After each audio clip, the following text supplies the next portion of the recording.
Chicago, Illinois is a hub for great theatrical productions.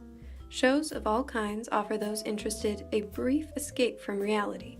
Mercury Theater is one theater which often goes unnoticed for its charm and brilliant productions. I spoke with staff about what makes Mercury Theater so special. Here's what the Audio Services Associate, Kelly Graham, has to say.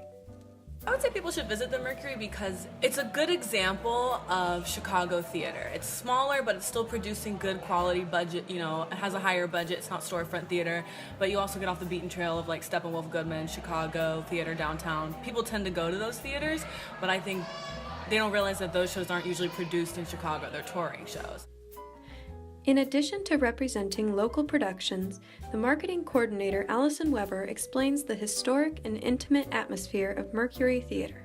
The theater was first built in 1912 and opened as a silent film Nickelodeon, and it was formerly called the Blaine Theater. And when the owners of the theater felt it was like a little too small for their purposes, they ended up building the Music Box, which was formerly called the New Blaine Theater. So we are actually older than the Music Box. We have old Boston movie theater seats that are in here, which are actually quite comfortable. The smaller space here has been, it makes for a really intimate theater experience. Before getting caught up in the appeal of large theaters, be sure to check out the smaller venues, which often offer more intimate and memorable experiences for less money. We only have about 280 seats in the house, so it's still pretty small, but we can get a pretty decent amount of people in here.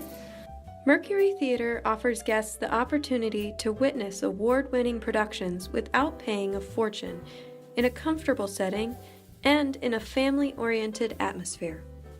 We get to kind of have that personal experience with our patrons, and I think that's kind of part of what makes us special. Yeah. You might not get that, you probably aren't going to get that if you're downtown at some large theater. Madison Rao, Loyola News, Chicago.